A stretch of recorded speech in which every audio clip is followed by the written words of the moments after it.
الحمد لله نحمده ونستعينه ونؤمن به ونتوكل عليه ونعوذ بالله من شرور أنفسنا ومن سيئات أعمالنا من يهده الله فلا مضل له ومن يضلله فلا هادي له وأشهد أن لا إله إلا الله وحده لا شريك له وأشهد أن محمدًا عبده ورسوله أرسله بالهدى ودين الحق ليظهره على الدين كله ولو كره المشركون اللهم صل على محمد وعلى آل محمد كما صليت على إبراهيم وعلى آل إبراهيم إنك حميد مجيد اللهم بارك على محمد وعلى آل محمد كما باركت على إبراهيم وعلى آل إبراهيم إنك حميد مجيد أما بعد ألا إن خير الكلام كلام الله وخير الهدي هدي محمد صلى الله عليه وسلم وشر الأمور محدثاتها وكل محدثة بدعة وكل بدعة ضلالة وكل ضلالة في النار. أعوذ بالله من الشيطان الرجيم. بسم الله الرحمن الرحيم. يا أيها الذين آمنوا اتقوا الله حق تقاته ولا تموتن إلا وأنتم مسلمون. ഇത്തഖുല്ലാഹ ഇബാദല്ലാഹ്. സഹോദരങ്ങളെ, സഹോദരിമാരെ, അള്ളാഹുവിൻ്റെ വിധിവിലക്കുകൾ മനസ്സിലാക്കി ജീവിതത്തിൽ പകർത്താൻ ശ്രമിക്കണമെന്ന് ഓർമ്മപ്പെടുത്തുന്നു, വസിയത്ത് ചെയ്യുന്നു. അള്ളാഹു അതിനെ നമ്മെ അനുഗ്രഹിക്കുമാറാകട്ടെ. വിശുദ്ധ റമളാൻ സമാഗതമാകുകയാണല്ലോ. ഇന്ന് നമുക്ക് റമളാനിൻ്റെ ഫിഖ്ഹ്, അതുമായി ബന്ധപ്പെട്ട നാം അറിഞ്ഞിരിക്കേണ്ട നിയമങ്ങൾ അതിലൂടെ പോകാം. ഒന്നാമതായി യൗമുശക്ക്, സംശയത്തിന്റെ ദിവസം എന്ന ഒരു ദിവസം ഇസ്ലാമിലുണ്ട്. റസൂൽ സല്ലല്ലാഹു അലൈഹി വസല്ലമയുടെ കാലം മുതലേ ഇന്നോളം യൗമുശക്കുണ്ട്. അത് ഇസ്ലാമിലുള്ളതാണ്, അത് വേണ്ടതാണ്. ചില ആളുകൾ അത് ഇല്ലാതാക്കാൻ ശ്രമിക്കുന്നുണ്ട്. അതായത് ശഅബാൻ മാസം 29-ാമത്തെ ദിവസം സൂര്യൻ അസ്തമിച്ചാൽ അടുത്ത ദിവസം ശഅബാൻ 30 ആകാനും റമളാൻ 1 ആകാനും സാധ്യതയുണ്ട്. ആ ദിവസത്തിനാണ് യൗമുശക്ക് എന്ന് പറയുന്നത്. ഈ ദിവസത്തെ സംബന്ധിച്ച് റസൂലുള്ളാഹി സ്വല്ലല്ലാഹു അലൈഹി വസല്ലമ പറഞ്ഞത്,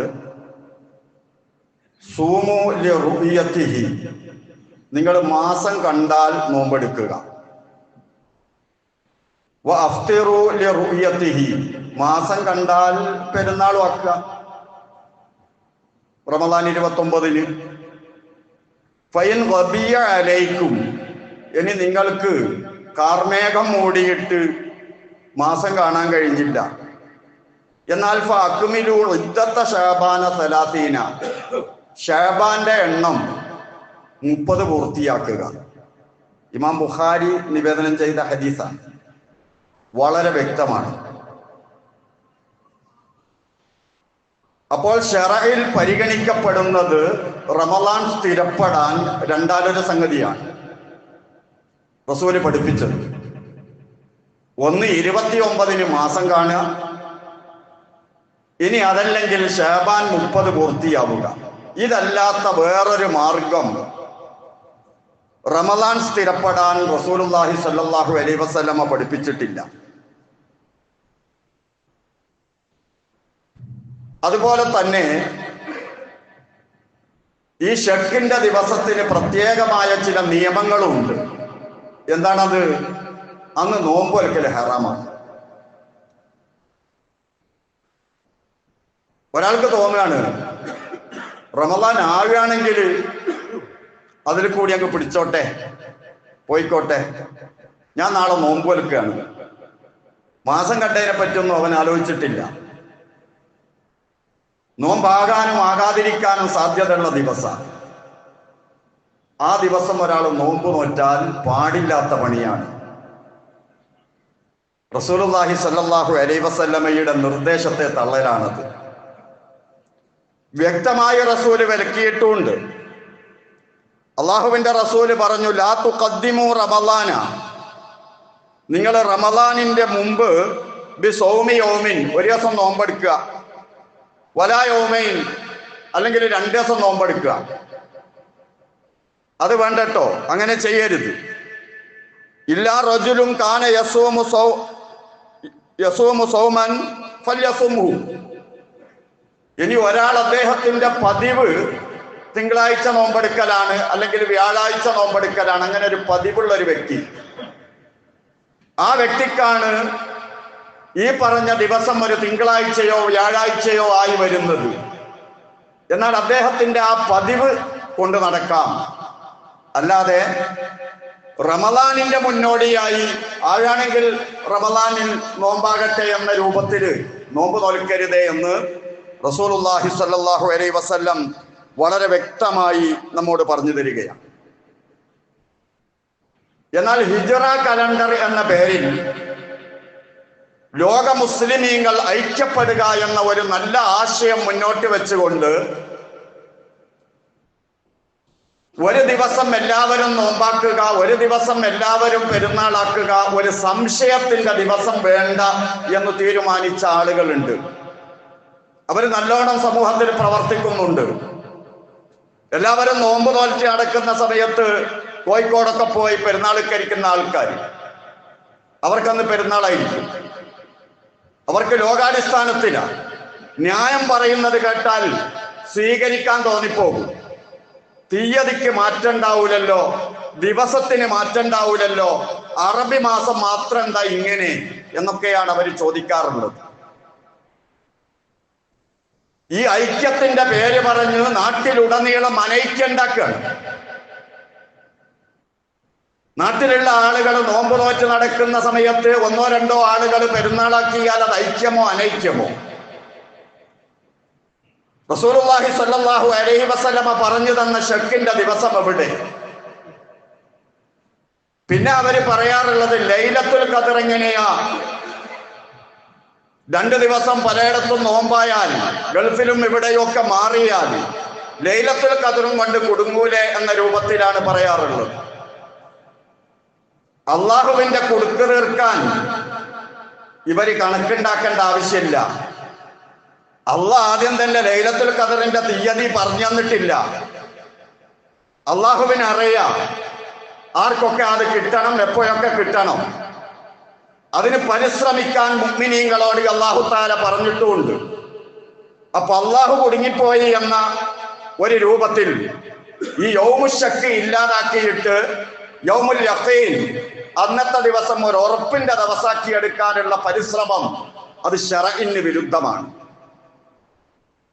എന്നാൽ ഇവിടെ നമ്മൾ സാധാരണഗതിയിൽ പറയാറുള്ള ഹിലാൽ കമ്മിറ്റി, അതിന്റെ നയം പരിശുദ്ധ ശരീഅത്തിന് അനുസൃതമാണ്. അതായത് കണക്ക് നോക്കിയിട്ട് നോമ്പ് നോൽക്കണമെന്നോ കണക്ക് നോക്കിയിട്ട് പെരുന്നാളാക്കണമെന്നോ നമ്മുടെ സംഘടന ഈ കാലം അത്രയും പറഞ്ഞിട്ടില്ല. പിന്നെ പറഞ്ഞതെന്താ? ഒരു വ്യക്തി പറയാണ്, ഇശാഇന്റെ സമയത്ത് ആകാശത്തേക്ക് നോക്കിയിട്ട് ഞാൻ സൂര്യനെ കണ്ടു എന്ന്. നമ്മൾ ആരെങ്കിലും വിശ്വസിക്കും? ലോകത്താർക്കും വിശ്വസിക്കാൻ കഴിയില്ല. കാരണം എന്താ? സൂര്യൻ അസ്തമിച്ചു പോയി.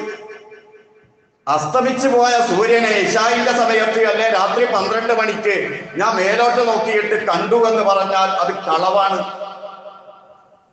അതുപോലെ തന്നെ സൂര്യൻ അസ്തമിക്കുന്നതിന് മുമ്പ് ചന്ദ്രൻ അസ്തമിച്ചു പോയ ദിവസം, അങ്ങനെയുള്ള ദിവസങ്ങളിൽ ഒരു വ്യക്തി പറയാണ്, സൂര്യാസ്തമയത്തിന് ശേഷം ഞാൻ ചന്ദ്രനെ കണ്ടു. അത് വിശ്വസിക്കാൻ പറ്റില്ല. അഥവാ യൗമുശക്ക്, സംശയത്തിന്റെ ദിവസം. ഉദാഹരണത്തിന് ഇന്നത്തെ ദിവസം, ഇന്ന് അസ്തമിച്ചു. ഇന്ന് അസ്തമയ ശേഷം ചന്ദ്രനുണ്ട്, മിനിറ്റുകളോളം ചന്ദ്രനുണ്ട്, അതുകൊണ്ട് ശക്കിന്റെ ദിവസമാണ്. ഇനി ഇന്ന് ചന്ദ്രൻ ഇല്ല എന്ന് സങ്കല്പിക്കുക നമ്മൾ. അഥവാ മഗ്‌രിബിന് മുമ്പ് ചന്ദ്രൻ അസ്തമിച്ച് പോകുന്ന ദിവസമാണ് എന്ന് സങ്കല്പിച്ചാൽ, അങ്ങനത്തെ ദിവസമാണെങ്കിൽ ഏതെങ്കിലും ഒരു വ്യക്തി പറയാണ് അസ്തമയ ശേഷം ഞാൻ കണ്ടു, അത് വിശ്വസിക്കാൻ പറ്റൂല. ഇന്ന് പറഞ്ഞാൽ വിശ്വസിക്കുക, കാരണം ചന്ദ്രനുണ്ട്. അപ്പൊ വളരെ വ്യക്തമായി ഈ വിഷയം നമുക്ക് മനസ്സിലാകുന്നതാണ്. അതുപോലെ തന്നെ സഹോദരിമാർക്ക് അവരുടെ പിരീഡ് സമയത്തും പ്രസവാനന്തര അശുദ്ധിയുള്ള സമയത്തും ഒരുപാട് സംശയങ്ങൾ. അതുമായി ബന്ധപ്പെട്ട മുദ്ദ് കൊടുക്കണോ അല്ല ഖളാ വീട്ടണോ, മുല കൊടുക്കുന്ന സ്ത്രീകൾ എന്ത് ചെയ്യണം, പ്രസവിച്ച സ്ത്രീകൾ എന്ത് ചെയ്യണം, ഗർഭിണികൾ എന്ത് ചെയ്യണം, ഇതൊരു തീരാത്ത സംശയമായി എപ്പോഴും ചോദിക്കപ്പെടുന്ന ചില വിഷയങ്ങളാണ്. കൃത്യമായി എല്ലാവരും മനസ്സിലാക്കി വെക്കേണ്ട വിഷയമാണ്. ആർത്തവകാരിക്കും പ്രസവാനന്തര അശുദ്ധിയുള്ള സ്ത്രീക്കും നോമ്പ് നോൽക്കൽ ഹറാമാണ്. അവരുടെ പിരീഡ് സമയത്ത് നിഷിദ്ധമാണ്. നോമ്പ് നോറ്റ കൂലിയല്ല കിട്ടുക, കുറ്റ കിട്ടുക. അള്ളാഹു പാടില്ല എന്ന് പറഞ്ഞ റസൂലുള്ളാഹി സ്വല്ലല്ലാഹു അലൈഹി വസല്ലം വിലക്കിയ സംഗതിയാണ്. ആ സമയത്തുള്ള നമസ്കാരം അവർ ഖളാ വീട്ടേണ്ടതില്ല. പക്ഷെ നോമ്പ് അങ്ങനെയല്ല. ശുദ്ധിയായതിനു ശേഷം ഖളാ വീട്ടണം. അഥവാ റമദാനിലാണ് അങ്ങനെ സംഭവിക്കുന്നതെങ്കിൽ ശുദ്ധിയായതിനു ശേഷം റമദാൻ ബാക്കി ഉണ്ടാവൂലേ, ആ ബാക്കിയുള്ള റമദാൻ, ആ കൊല്ലത്തെ റമദാൻ ഏതായാലും നോറ്റ് വീടണല്ലോ, അത് ബാധ്യതയല്ലേ. റമദാൻ കഴിഞ്ഞിട്ട് എത്ര ദിവസമാണോ, 5 ദിവസമാണെങ്കിൽ അത്, 6 ദിവസമാണെങ്കിൽ അത്, 7 ആണെങ്കിൽ അത്ര, റമദാൻ കഴിഞ്ഞതിന് ശേഷം പെരുന്നാളൊക്കെ കഴിഞ്ഞിട്ട് നോറ്റ് വീട്ടേണ്ടതാണ്. അങ്ങനെ നോറ്റ് വീട്ടുന്ന സമയത്ത് 2 സംഗതി നിർബന്ധമാണ്. ഒന്ന്, ഖളാ വീട്ടൽ തന്നെ, അത് നിർബന്ധം. മറ്റൊരു സംഗതി നിർബന്ധമുള്ളത്, അത് അടുത്ത റമദാനിന് മുമ്പ് നോറ്റ് വീട്ടും. അലസത കൊണ്ടും മറവി കൊണ്ടും പലർക്കും അത് നഷ്ടപ്പെട്ടു പോകാറുണ്ട്. പാടില്ല. അടുത്ത റമദാൻ വരെ അത് കൊണ്ടുപോകാം. അങ്ങനെ കൊണ്ടുപോകുന്ന സമയത്ത് ഒരു 5 നോമ്പ് ഉദാഹരണത്തിന് നഷ്ടപ്പെട്ടു എന്നിരിക്കട്ടെ പിരീഡ് സമയത്ത്, ഈ 5 നോമ്പും തുടർച്ചയായിട്ട് നോൽക്കണം എന്ന നിയമം ഇസ്ലാമിലില്ല. ഒരു ദിവസം നോമ്പ് നോൽക്കുക, അതിന്റെ ക്ഷീണമൊക്കെ മാറിയിട്ട് പിന്നെ 2 ദിവസം കഴിഞ്ഞിട്ട് നോൽക്കുക, അങ്ങനെയൊക്കെ നോൽക്കാം. തുടർച്ചയായിട്ട് വേണ്ട. അള്ളാഹു പറഞ്ഞത് ഫഇദ്ദത്തും മിൻ അയ്യാമിൻ ഉഖർ, അതിന്റെ എണ്ണത്തിനെണ്ണം നോമ്പ് കിട്ടിയാൽ മതി, തുടർച്ചയായിട്ട് വേണ്ട. ഇനി പിരീഡ് സമയത്തുള്ള സ്ത്രീ റമദാൻ മാസത്തിൽ അവർ വൃത്തിയാകുന്നത്, ശുദ്ധിയാകുന്നത് രാത്രിയാണ്, സുബഹിയുടെ തൊട്ട് മുമ്പ്. പക്ഷെ കുളിച്ചിട്ടില്ല. എന്നാലും വൃത്തിയായി കഴിഞ്ഞാൽ നോമ്പ് നോൽക്കണം, അടുത്ത ദിവസത്തെ നോമ്പ്. കുളി അത് സുബഹിയുടെ ബാങ്ക് കൊടുത്തിട്ടായിപ്പോയാലും കുഴപ്പമൊന്നുമില്ല. അങ്ങനെ തന്നെയാണല്ലോ അശുദ്ധാവസ്ഥയിലുള്ള നിയമം, ഇതവിടെയും ബാധകമാണ്. അതുപോലെ തന്നെ നോമ്പ് നോറ്റുകൊണ്ടിരിക്കുന്ന സമയത്താണ്, പകൽ സമയത്ത്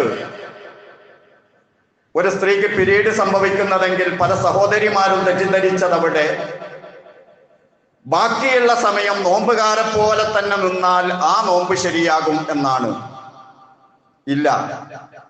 എപ്പോഴാണോ പിരീഡ് സ്റ്റാർട്ട് ചെയ്തത് അതോടുകൂടി നോമ്പ് അവസാനിച്ചു. ആ നോമ്പ് അവർ പിന്നീട് ഖളാ വീട്ടുകയാണ് വേണ്ടത്. പക്ഷേ അതുവരെ നോറ്റതിന് കൂലി കിട്ടാൻ സാധ്യതയുണ്ട്, കിട്ടും. കാരണം അല്ലാഹു തആല പറയുന്നത് ഒരു അമലും ഒരാളുടെ അമലും അല്ലാഹു പാഴാക്കി കളയുകയില്ല എന്നാണ്. അതുപോലെ റസൂലുള്ളാഹി സ്വല്ലല്ലാഹു അലൈഹി വസല്ലമയുടെ ഒരു ഹദീസ് കാണാം. ഇദാ മരിളൽ അബ്ദു, ഒരു ദാസന് രോഗം പിടിപെട്ടു, ഔ സാഫറ, അല്ലെങ്കിൽ അദ്ദേഹം യാത്ര പോയി, എന്നാൽ കുത്തിബ ലഹു മിസ്ലു മാ കാന യഅമലു മുഖീമൻ സഹീഹ, അവൻ ആരോഗ്യത്തോടുകൂടി നാട്ടിൽ താമസിക്കുന്ന സമയത്തുള്ള എല്ലാ അമലുകളുടെയും പ്രതിഫലം അവന് രേഖപ്പെടുത്തപ്പെടുന്നതാണ്. സാധാരണ തിങ്കളാഴ്ച നോമ്പ് നോൽക്കുന്ന ഒരു വ്യക്തി, അല്ലെങ്കിൽ വ്യാഴാഴ്ച നോമ്പ് നോൽക്കുന്ന വ്യക്തി, അതുപോലുള്ള സുന്നത്ത് നോമ്പ് അനുഷ്ഠിക്കുന്ന ഒരു വ്യക്തി, അദ്ദേഹത്തിന് അസുഖമായി പോയി, നോമ്പ് നോൽക്കാൻ പറ്റുന്നില്ല, എന്നാൽ നോറ്റ കൂലി കിട്ടും. രോഗം കൊണ്ടാണ് അവന് നോമ്പ് നോൽക്കാൻ പറ്റാതായത്, അള്ളാഹു കൂലി നഷ്ടപ്പെടുത്തില്ല എന്ന് റസൂലുള്ളാഹി സ്വല്ലല്ലാഹു അലൈഹി വസല്ലം. അതുപോലെ തന്നെ ഒരു വ്യക്തി യാത്ര പോയി, യാത്രക്കാരനായതുകൊണ്ട് അദ്ദേഹത്തിന് റവാത്തിബ് സുന്നത്ത് നമസ്കാരം, ഫർദ് നമസ്കാരത്തിന്റെ ശേഷവും മുമ്പുള്ള സുന്നത്ത് നിസ്കാരം യാത്രക്കാരനെ സംബന്ധിച്ചിടത്തോളം നമസ്കരിക്കാതിരിക്കലാണ് സുന്നത്ത്, റവാത്തിബ് സുന്നത്ത്. പക്ഷെ അവനതിന്റെ കൂലി കിട്ടും. എങ്ങനെ കൂലി കിട്ടുക? അവൻ യാത്ര ഇല്ലാത്ത സമയത്ത് നാട്ടിൽ നിൽക്കുമ്പോൾ കൃത്യമായി റവാത്തിബ് നമസ്കരിക്കുന്നവനാണെങ്കിൽ ഈ യാത്രാ സമയത്ത് നഷ്ടപ്പെട്ട നോമ്പിന്റെയും അതുപോലെ തന്നെ റവാത്തിബ് സുന്നത്തുകളുടെയും അവൻ സാധാരണ ചെയ്യാറുള്ള അമലുകളുടെയും എല്ലാം കൂലി അവന് കിട്ടുമെന്ന് മഹാനായ റസൂലുള്ളാഹി സ്വല്ലല്ലാഹു അലൈഹി വസല്ലമ ഇതിലൂടെ പഠിപ്പിക്കുകയാണ്. യാത്രാ കാരണം ഒരാൾ നോമ്പ് ഉപേക്ഷിക്കാമല്ലോ.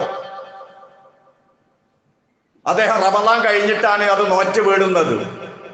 എന്നാൽ ഈ റമളാനിന്റെ ഫളില് അദ്ദേഹത്തിന് കിട്ടാതിരിക്കുകയില്ല. റസൂലുള്ളാഹി സ്വല്ലല്ലാഹു അലൈഹി വസല്ലമയുടെ ഈ ഹദീസ് വെച്ച് ഇനി ഒരു സ്ത്രീ അടുത്ത റമളാൻ വരുന്നത് വരെ അവർക്ക് കടമുള്ള നോമ്പ് നോറ്റ് വീടിയില്ല. പിന്നെ റമളാൻ വന്നു, ഇനി നോറ്റ് വീടാൻ സമയമല്ലല്ലോ, ആ റമളാനും കൂടി കഴിഞ്ഞിട്ടല്ലേ നോറ്റ് വീടാൻ പറ്റൂ. എന്നാൽ എന്ത് ചെയ്യണം? നോമ്പ് നോറ്റ് വീടുകയും വേണം, ഒരു റമളാൻ വരെ പിന്തിച്ചതിന് ഫൈനും കൊടുക്കണം. അതിന്റെ ഫൈൻ എന്താ? ഒരു മുദ്ദാണ്. പ്രബലമായ അഭിപ്രായം അതാണ്. കാരണം പിന്തിക്കാൻ പാടില്ലായിരുന്നു, അത് പിന്തിച്ചതിന്റെ ഫൈനായിട്ട് സഹാബാക്കളും അഇമ്മത്തുകളും ഒക്കെ നമ്മോട് പറഞ്ഞു തരുന്നത് അത് തന്നെയാണ്. അതുപോലെ തന്നെ ഗർഭിണിയും മുലയൂട്ടുന്ന സ്ത്രീകളും അവർക്ക് സാധാരണ പോലെ നോമ്പ് നിർബന്ധാണ്. ഗർഭിണിയാവുക എന്നത്, അതല്ലെങ്കിൽ മുലയൂട്ടുന്ന സ്ത്രീ ആവുക എന്നത് നോമ്പ് നോൽക്കാതിരിക്കാനുള്ള ഒരു ഉൾവിറല്ല. അവര് നോമ്പ് നോൽക്കണം. പക്ഷേ അവർക്ക് നോമ്പ് നോറ്റ് നോക്കുമ്പോൾ സാധാരണയില്ലാത്ത അസ്വസ്ഥതകൾ, ഇനി അതല്ലെങ്കിൽ ഡോക്ടർമാർ അവരോട് പറയുന്നു, നീ നോമ്പ് നോൽക്കല് തകരാറാണ്, ഗർഭത്തിന് അതല്ലെങ്കിൽ കുട്ടിക്ക് തകരാറാണ്, അതുകൊണ്ട് നോൽക്കരുത് എന്ന്. അതല്ലെങ്കിൽ ആ കാലയളവിൽ നിർബന്ധമായി പകൽ സമയത്ത് കഴിക്കേണ്ട മരുന്നുണ്ട്, ഉപേക്ഷിക്കാൻ പറ്റാത്തത്. ഇതുപോലുള്ള പ്രതിബന്ധങ്ങൾ ഉണ്ടായാൽ ഗർഭിണിക്കും മുലയൂട്ടുന്ന സ്ത്രീക്കും നോമ്പിന് ഇളവുണ്ട് ഇസ്ലാമിൽ. രോഗിക്ക് കൊടുത്തതുപോലുള്ള ഇളവുണ്ട്. സാധാരണഗതിയിൽ ഇത് മനസ്സിലാക്കിയത് ഗർഭിണിയാണോ എന്നാ പിന്നെ നോമ്പ് വെൽക്കണ്ട, അങ്ങനെ ഇസ്ലാമിലില്ല. ആ ഗർഭാവസ്ഥയിൽ നോമ്പ് പ്രയാസമായി വന്നെങ്കിൽ മാത്രമേ ഉപേക്ഷിക്കാനുള്ള അനുവാദമുള്ളൂ. ഇത് വളരെ വ്യക്തമായി മനസ്സിലാക്കേണ്ട യാഥാർത്ഥ്യമാണ്. അതുപോലെ തന്നെ ആ രൂപത്തിൽ അവർ നോമ്പ് ഒഴിവാക്കിയാൽ എന്താണ് അവരുടെ ബാധ്യത? ഇവിടെ വ്യക്തമായി അവരെന്താണ് ചെയ്യേണ്ടത് എന്ന് ഖുർആനിലോ ഹദീസിലോ പറയപ്പെടാത്തത് കൊണ്ട് തന്നെ പണ്ഡിതന്മാർ പല രൂപത്തിലും ഇത് നമുക്ക് പറഞ്ഞു തന്നിട്ടുണ്ട്. അതിലേറ്റവും അനുയോജ്യമായത്, നമുക്ക് ഏറ്റവും ഫിറ്റായിട്ട് തോന്നുന്നത് ഏതാണോ അത് നമുക്ക് നിർവഹിക്കാവുന്നതാണ്. അതിലേറ്റവും പ്രബലമായത് അവരെണ്ണത്തിനെണ്ണം നോമ്പ് ഖളാ വീട്ടുക എന്നതാണ്. ഫിദിയ കൊടുക്കേണ്ടതില്ല, മുദ്ദ് കൊടുക്കേണ്ടതില്ല. ഇനി ഈ നോമ്പ് ഉപേക്ഷിച്ചത് ഗർഭിണിയാകട്ടെ, അതല്ലെങ്കിൽ മുലകുടിക്ക് കൊടുക്കുന്ന സ്ത്രീയാകട്ടെ, നോമ്പ് ഉപേക്ഷിച്ചത് അവരുടെ ബുദ്ധിമുട്ട് കൊണ്ടല്ല, ഈ കുട്ടിക്ക് അതുകൊണ്ട് തകരാറ് സംഭവിക്കുമെന്ന് ഡോക്ടർ പറഞ്ഞത് കൊണ്ടാണ്. ഒന്നുകിൽ പാല് കുറഞ്ഞിട്ട്, അതല്ലെങ്കിൽ വിശന്ന സമയത്തുള്ള പാല് അപകടമായത് കൊണ്ട്, ഏതായാലും ആ രൂപത്തിൽ നിർദ്ദേശിച്ചത് കൊണ്ടാണ് നോമ്പ് ഉപേക്ഷിച്ചതെങ്കിൽ നോമ്പ് ഖളാ വീട്ടുന്നതോടൊപ്പം തന്നെ കുട്ടിയുടെ ഉപകാരവും കൂടി ഉള്ളത് കൊണ്ട് ഫിദിയ കൊടുക്കുക കൂടി വേണം എന്ന് അഭിപ്രായപ്പെട്ട പണ്ഡിതന്മാരുണ്ട്. അത് വേണ്ടെന്ന് പറഞ്ഞവരും ഉണ്ട്. അപ്പൊ ഖളാ വീട്ടിയാൽ അതിന്റെ കൂടെ ഫിദിയയും കൊടുത്താൽ ഫിറ്റായി അത്തരം സ്ത്രീകൾ. ആ കുട്ടിയുടെ ആവശ്യത്തിന് വേണ്ടി നോമ്പ് ഒഴിവാക്കിയതാണെങ്കിൽ, അല്ല സ്വയം ക്ഷീണത്തിന് വേണ്ടിയാണ് ഒഴിവാക്കിയതെങ്കിൽ ഫിദിയയുടെ പ്രശ്നമേ വരുന്നില്ല, നോമ്പ് ഖളാ വീട്ടിയാൽ മതി. ഇവിടെ അബ്ദുല്ലാഹി ഇബ്നു അബ്ബാസ് റളിയല്ലാഹു അൻഹുവിനും അതുപോലെ ചില സഹാബാക്കൾക്കും ഒരഭിപ്രായമുണ്ട്. അവര് നോമ്പേ ഖളാ വീട്ടണ്ട, അതായത് ഗർഭിണി, മുലയൂട്ടുന്ന സ്ത്രീ, അവർ ഫിദിയ മാത്രം കൊടുത്താൽ മതി എന്ന്. അതൊരൊറ്റപ്പെട്ട അഭിപ്രായമാണ്. എങ്കിലും സഹാബാക്കൾ പറഞ്ഞതാണ്. നമുക്ക് അതിന്റെ മേഖലകളെല്ലാം പറഞ്ഞു തീർക്കാതെ നിവൃത്തിയില്ല. അതുകൊണ്ട് സൂചിപ്പിച്ചതാണ്. ഇതിലേത് വേണമെങ്കിലും നമുക്ക് അംഗീകരിക്കാവുന്നതാണ്. ഇതുപോലെ പരിശുദ്ധ ദീനുൽ ഇസ്ലാമിൽ നോമ്പ് കാലത്ത് നമ്മൾ അനുവർത്തിക്കേണ്ടതായ ഫിഖ്ഹിന്റെ നിയമങ്ങൾ കൂടി കൃത്യമായി മനസ്സിലാക്കുകയും അത് സമൂഹത്തിന് പകർന്നു കൊടുക്കുകയും ചെയ്യണം.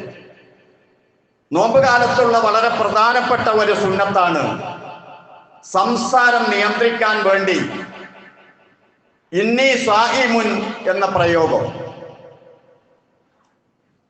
ഒന്ന് കടന്ന് സംസാരിക്കേണ്ടി വരുന്ന സാഹചര്യം ഉണ്ടാകുമ്പോൾ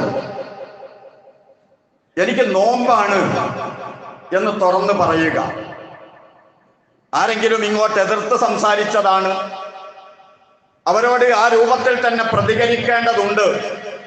അങ്ങനെയുള്ള ഒരു സന്ദർഭം വരുമ്പോ എനിക്ക് നോമ്പാണ്, എന്നെ സായിമുൻ, ഞാൻ നോമ്പുകാരനാണ് എന്ന് പറയുക. രണ്ട് മെസ്സേജാണ് ഈ വാക്കിലൂടെ നമ്മൾ കൈമാറുന്നത്. ഒന്ന്, നോമ്പുകാരന് അത്തരത്തിലുള്ള സംസാരങ്ങളൊന്നും പാടില്ല എന്ന മെസ്സേജ്. നോമ്പുകാരൻ ആരെയും ചീത്ത പറയുകയോ ഇതുപോലെ സംസാരിക്കുകയോ ഇല്ല എന്ന മെസ്സേജ്. ഇത് തുറന്ന് പറയുക തന്നെ വേണം, പ്രത്യേകിച്ച് റമദാൻ മാസമാകുമ്പോൾ. റസൂലുള്ളാഹി സ്വല്ലല്ലാഹു അലൈഹി വസല്ലമ പഠിപ്പിച്ച ഇത്തരം സുന്നത്തുകൾ കൃത്യമായി മനസ്സിലാക്കി ജീവിതത്തിൽ പകർത്താൻ അള്ളാഹു അനുഗ്രഹിക്കുമാറാകട്ടെ. അഖൂലു ഖൗലി ഹാദാ വഅസ്തഗ്ഫിറുല്ലാഹൽ അലീമ ലി വലക്കും വഅസ്തഗ്ഫിഹി അന്നി വഅൻകും വഅൻ ജമീഇൽ മുസ്ലിമീന വൽ മുഅ്മിനീന അജ്മഈന ഫസ്തഗ്ഫിറൂ ഇന്നഹു ഹുവൽ ഗഫൂറുർ റഹീം.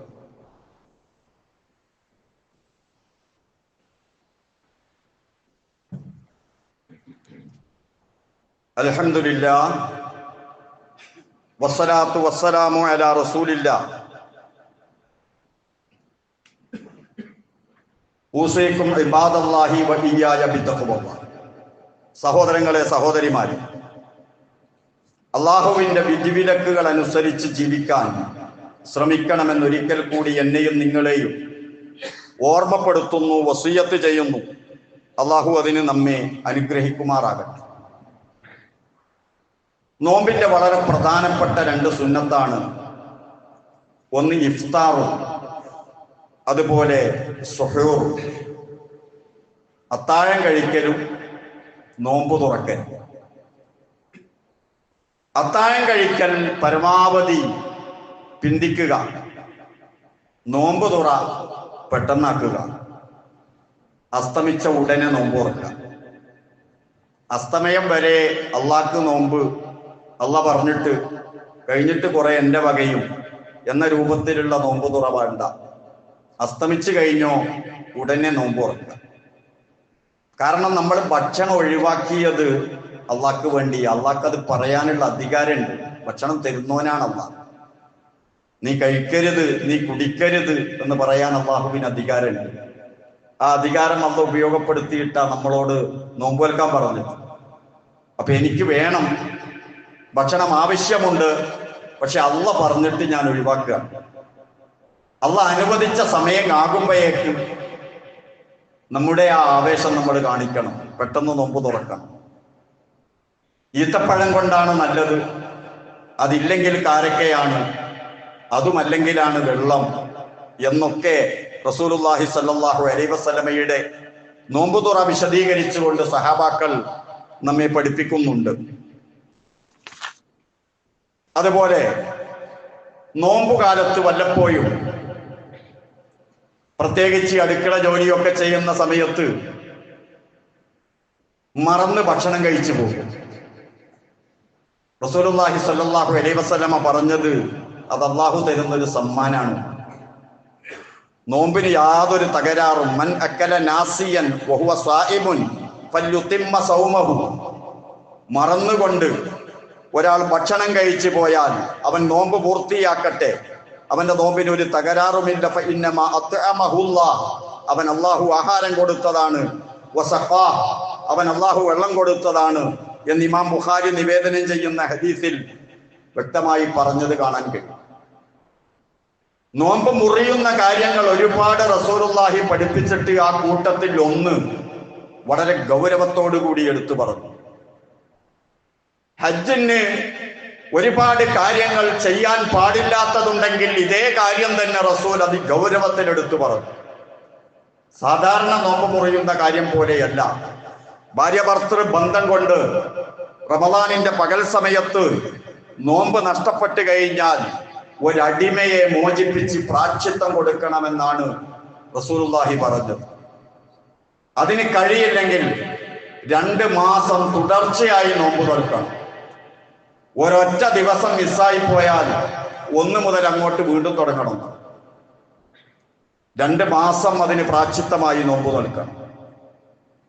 ഇനി അതിനും ഒരാൾക്ക് ശാരീരികമായി കഴിയാത്ത ഒരവസ്ഥ, എനിക്ക് കഴിയൂല എന്ന വെറും വർത്താനല്ല, കഴിയാത്ത അവസ്ഥ വന്നാൽ 60 മിസ്കീന്മാർക്ക് ഭക്ഷണം കൊടുക്കേണ്ടി വരും എന്നുകൂടി റസൂലുള്ളാഹി സ്വല്ലല്ലാഹു അലൈഹി വസല്ലം പറഞ്ഞതായി നമുക്ക് കാണാൻ കഴിയും. ഇതുപോലെ നോമ്പിന്റെ എല്ലാ നിയമങ്ങളും പാലിച്ച് മനസ്സിലാക്കി, എല്ലാവിധ തർക്കങ്ങളും ഒഴിവാക്കി, എല്ലാ അവയവങ്ങളെ കൊണ്ടും നോമ്പ് നോൽപ്പിച്ച് നല്ല ഒരു നോമ്പുകാലമായി ഈ നോമ്പുകാലത്തെ നമുക്ക് സ്വീകരിക്കണം. അതിന് അല്ലാഹു തൗഫീഖ് നൽകുമാറാകട്ടെ. അല്ലാഹുവേ, നോമ്പുകാലം നിന്റെ പ്രീതിക്ക് വേണ്ടി ഉപയോഗപ്പെടുത്താൻ തൗഫീഖ് നൽകണേ റഹ്മാനെ. നീ ഇഷ്ടപ്പെടുന്നത് പോലെ നോമ്പ് നോൽക്കാൻ തൗഫീഖ് നൽകണേ റഹ്മാനെ. നോമ്പുകാർക്ക് നീ നൽകുന്ന എല്ലാവിധ ആനുകൂല്യങ്ങളും നൽകി ഞങ്ങളെ അനുഗ്രഹിക്കണേ റഹ്മാനെ.